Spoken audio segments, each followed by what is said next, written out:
បាទសួស្តីបងប្អូនថ្ងៃនេះមកបង្ហាញបងប្អូនបន្តិចណាសម្រាប់បងប្អូនគាត់ដៃថ្មីគាត់មិនតាន់យល់ពីការក្នុងការផុសណាគេច្រើនគាត់ផុសជាប់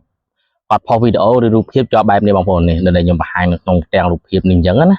ជាប់បែបនេះដោយសារមូលហេតុអីវីដេអូយើងធ្វើ original ទេប៉ុន្តែយើងផុសទៅវាជាប់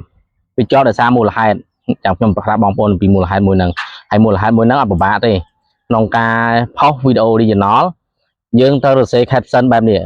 យើងសរសេរពាក្យណារៀងកាយសាហាវអញ្ចឹងណាដែលវាប៉ះពាល់ទៅពេលយើងផុសវីដេអូឬរូបភាពយើងមិនសរសេរជា caption ពេលយើងសរសេរជា caption ទៅយើងផុសទៅវាជាប់ដូចគ្នាមិនខុសពីការយកវីដេអូគេមកទេបងប្អូនអញ្ចឹងក៏វាអាចធ្វើប៉ះពាល់ page យើងដែរហើយប៉ះពាល់ដល់ quality page យើងទៀត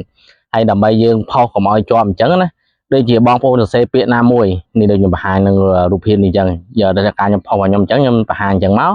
ហើយខ្ញុំសរសេរ caption ដូចថាយើងសរសេរពាក្យណាមួយចេញមកប៉ុន្តែពាក្យការសរសេរបង្អាប់បន្ទោសបង្អាប់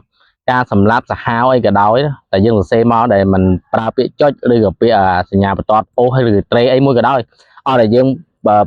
ដូរស្នៀតវាចេញនៅកន្លែងហ្នឹងទៅវាមិនប៉ះពាល់ដល់ page យើងទេបងប្អូនយើងត្រូវសរសេរថា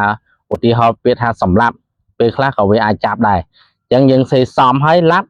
យើងលស្អាហើយយើងចុចមួយមកបបន្តមកនេះចាំខ្ញុំបង្ហាញបងប្អូនការសរសេរហ្នឹងយើងសរសេរបែបនេះយើងសរសេរបែបហ្នឹងមកពេលហើយយើងផុសទៅវាមិនសូវជាប់ទេវាមិនសូវជាប់តែម្ដងយីរួមអត់ជាប់តែម្ដង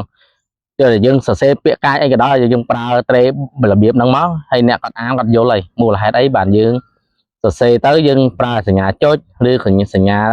ត្រង់ជ្រូកសញ្ញាខ្វែងសញ្ញាត្រេអីមួយអញ្ចឹងណាយើងធ្វើអញ្ចឹងដើម្បីកុំឲ្យពេលយើងផុសទៅវាប៉ះពាល់ដល់ quality page របស់យើងឬក៏ការពមៀនទោះបីវីដេអូយើងផុសហ្នឹងជាលក្ខណៈ original ក៏ដោយផុសវីដេអូ original ក៏ដោយរូបភាពក៏ដោយឲ្យតែយើងសរសេរ caption ខាងលើ caption របស់យើងសរសេរនឹងកាចដឹងតែធ្វើឲ្យ page របស់យើងហ្នឹងមានបញ្ហាហើយវិធីដោះមិនពិបាកប្រហែលទេប៉ុន្តែយើងអាចដោះបានហើយពេលខ្លះក៏មិនអាចដោះបានដែរយើងរងចាំដល់ការកំណត់របស់វាពេលខ្លះ page ខ្លះវាជាប់ស្រាលទៅវាត្រឹម 3-4 ខែវាមកវិញធម្មតាបើ page ខ្លះជាប់ធ្ងន់ទៅយ៉ាងតិចក៏មួយឆ្នាំដែរទៅវាមកធម្មតាពេលយើងផុសអញ្ចឹងពេលខ្លះជាប់ក្រហមទៀតអាចធ្វើឲ្យ page យើង quality ឡើងខ្មៅហើយដល់ page យើងឡើង quality ខ្មៅហើយផុសលេងចេញហើយវាបិទយើងតែម្ដងវាបិទការមើលឃើញតែម្ដងបើយើងធ្វើនៅក្រហម